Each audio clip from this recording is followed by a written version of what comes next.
Appears to be a lot of controversy right now. Let's see if we can't clear that up coming up.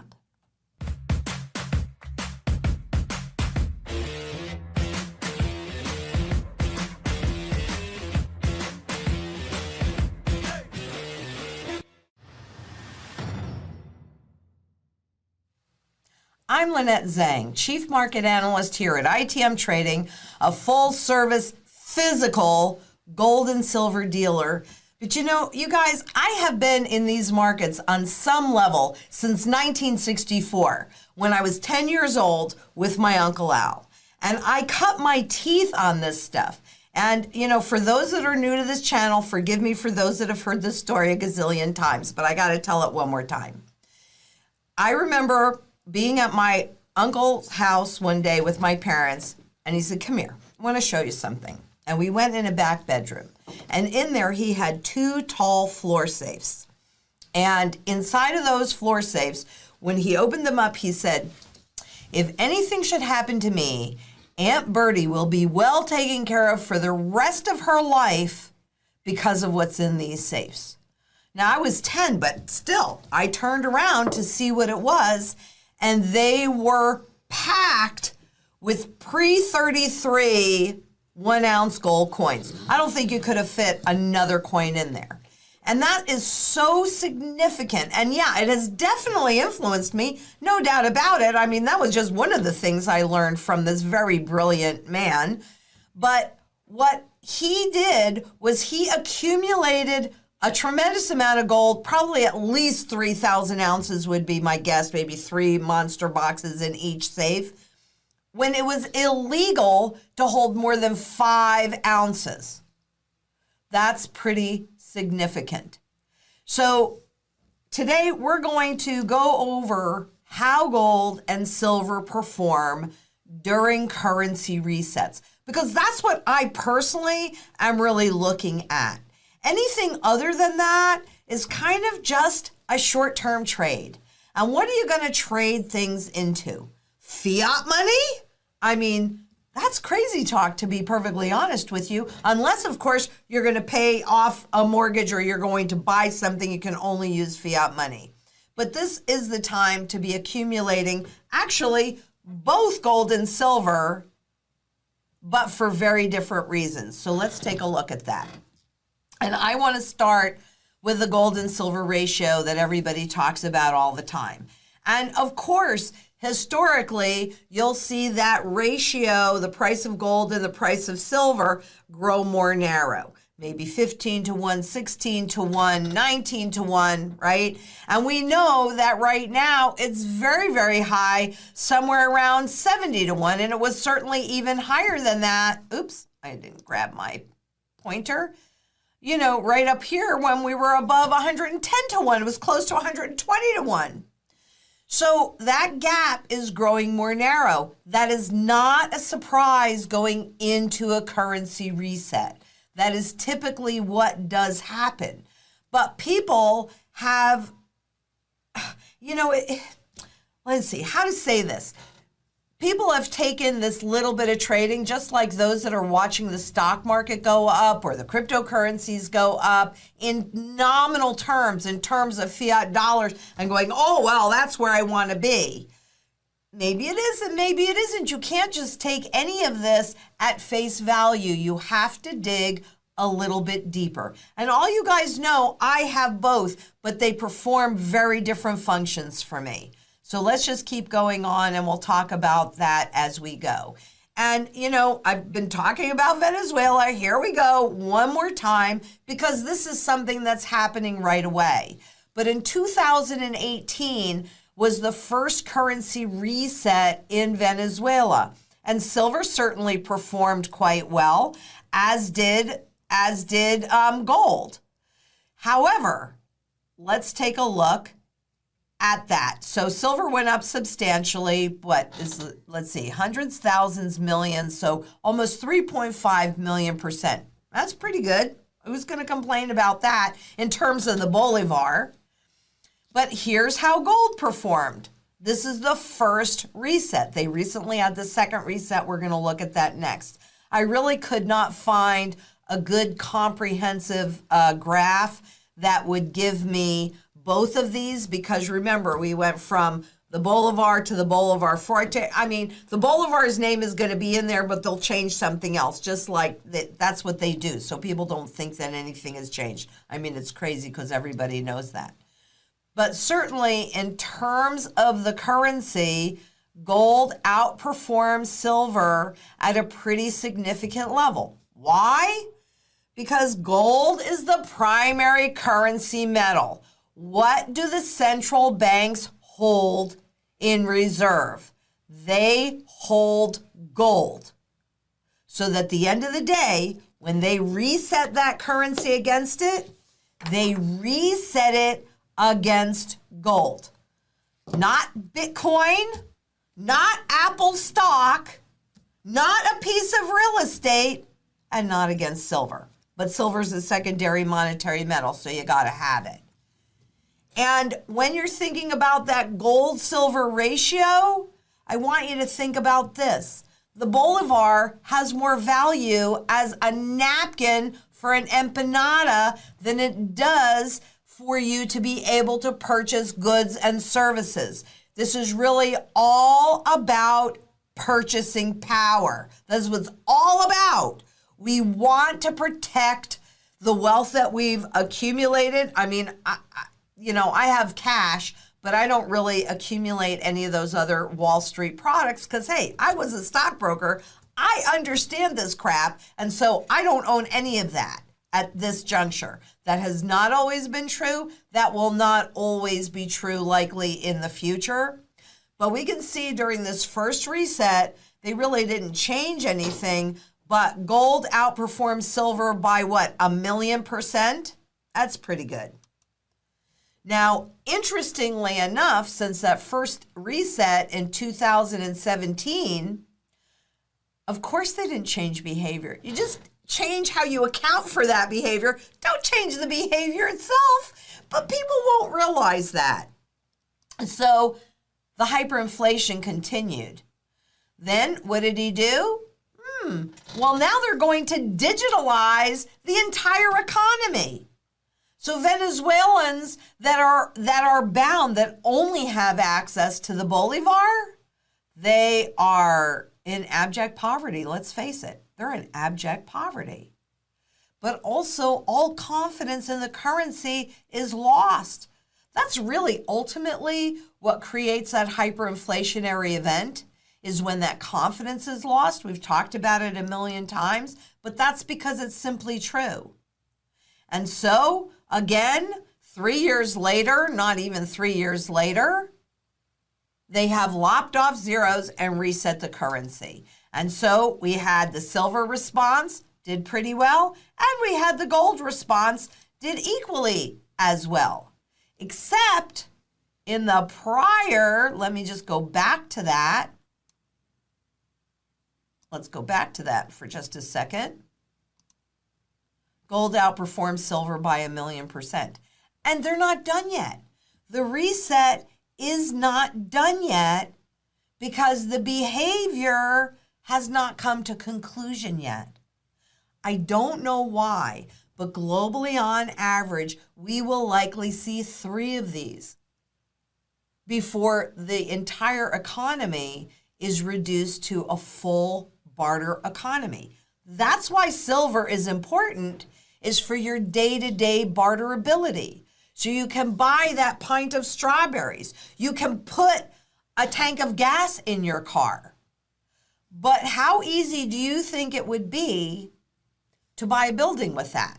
You need an awful lot of them in order to buy a building. That's why I use gold for my opportunity positioning as well as wealth preservation. You need both, but they both have different functions. And you have to really ask yourself, what do you want to be holding into a currency reset? For me, it is the mostly, I have both, I want both, you need both. But you need this to sustain your standard of living. You need this to grow your wealth base and to protect all of those fiat dollars that you might not be able to move out of your 401k or out of your IRA or your 403b or your pension plan. And I hope you are not counting on those instruments to see you through this, because anything that you can only convert into, in this country, dollars, well, last time I checked, 1 trillion times 0 is 0. If the dollar has no purchasing power, just like the bolivars, if they have no purchasing power, you can have a gazillion of them, and it's not going to matter. So let me use another really well-known example to show you what I'm talking about with that gold and silver ratio. And Weimar Germany is not the worst case of hyperinflation, but it is the most well-known. And you can see that the gold and silver ratio, even though there were times when it went up, it pretty much stayed even until the real reset was occurring. And then there was a huge jump and a huge difference between the two. So if you're sitting in gold and silver, I really say, yay, thank goodness. But I would personally, you got to do what you're comfortable with. But personally, I own more gold than I do silver, because silver is about sustaining my standard of living. Gold is about protecting the wealth I have and being in a position to take advantage of the opportunities that lie ahead of us. And just as another example, because we all know that food becomes the biggest issue for people during these transitions. And even if you stop and think about what happened in March of last year, a year ago, when all the grocery store shelves went bare, well, toilet paper is also a really important thing to have on hand. And as you probably saw, you can also barter with that. But the difference between silver and, say, toilet paper or berries or any kind of food stuff is that food stuff has a shelf life, whereas silver does not have a shelf life. I mean, I don't know how old this is, but, I picked this up at a yard sale, God knows how many years ago. Probably for nothing, to be perfectly honest with you, because who wants to polish silver? Well, I don't have a problem with that, so I was happy to buy it. But I do want you to keep in mind, even when you look, can we go back to that slide? If you look at the German mark, at one point, these were all 5 marks: the bill, the silver coin, and the gold mark. This is the one that really, it's the gold that ends up outperforming. The silver will buy you bread, but I want to go back to that so you can look at this one more time. And keep in mind, all of these charts and the links and everything you will be able to find on the blog, along with a written blog on it. But that gold-silver ratio maintains until it doesn't. Just like the stock markets stay up until they don't. So I really wanted to clarify that. That's why, that's part of the strategy. I mean, I've studied currency life cycle since 1987. And what is it that we always talk about on this channel? And if you're new to it, you'll get familiar with it as well. There are repeatable patterns that happen every time. So I cannot guarantee tomorrow, because that's way beyond my control. But if something has happened over 4,800 times, and we're doing the same things, I'm thinking we're going to get the same results. So you need both. You need silver for barterability and to sustain your current standard of living. You need gold to protect any wealth, and I mean and your property taxes, which is a big risk. To pay off your mortgage is another big risk. So it's about functionality. So if you talk to your consultant, then you're going to fill out and you're going to talk about your goals, what you have to work with, and where you're at right now. And then you will create a strategy based on gold and silver and as a wealth shield. And you'll know, how much silver do I need to sustain my current standard of living through this reset? And how much gold do I need to do that? Because, of course, if you got a significant chronic health issue, then you need to make sure that those expenses are covered and that you can get the medications and the different things that you need. But also to put you in a position to take advantage of these opportunities that present. And what I mean by that, for those that aren't familiar with it, right now, these are the only two assets that are undervalued. Everything else, stocks, bonds, real estate, all of that, severely overvalued. That will change. That will change. Right now, you've got gold and silver here. You've got those other assets here. This will flip-flop. Then your gold is what you're going to use to convert into these other assets and income-producing assets when they are undervalued. So I really wanted to clarify that. If you have any questions about it, I'm going to be doing the Q&A, tomorrow, and we may do an extra Q&A video. Edgar's nodding his head. We'll kind of see how the day unfolds. But let's talk about this some more. It's an important discussion. I would not be selling my gold to buy silver. And frankly, nor am I selling my silver to buy gold. You need both. But it is the gold against which they reset the currency. So that's why that is one big reason anyway, why that is the lion's share of my personal portfolio. And I think it needs to be the lion's share of yours as well. So I had a great interview this morning with Neil McCoy Ward on his channel, and it will be out this weekend. Did we have a specific day? It's a two-parter. Saturday. It'll be out on Saturday, and it really was a lot of fun. It was a great thing. We focused on UBI. I mean, we did go off. I went off a little bit, but we focused on UBI, Universal Basic Income, as well as CBDCs, central bank digital currencies. So I think definitely worth watching part 1 and part 2. And then on Thursday, I don't know when that one will be released yet, but I'm really excited about this, Mark Moss on his YouTube channel. So if you just stay tuned to our socials, we will absolutely let you know when those are going live. And next week, I'm going to be on Spiritually Inspired with Claudio Morgan. And that's a different direction. So I'm excited about that because I definitely feel spiritually inspired. You guys know me that you've been watching for a long time, or anybody that watched the Jake Mace video where I kind of talked more about that. So that's exciting, and it'll be interesting to see what questions come up there.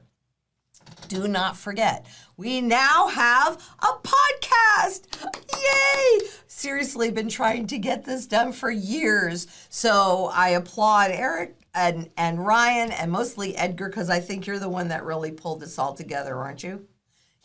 Yeah. Yay! Very excited about that. So you can listen to us without interruption anywhere, anytime. But for real-time information, updates, and behind-the-scenes looks at ITM trading, just visit our socials that are linked below and also on our blog.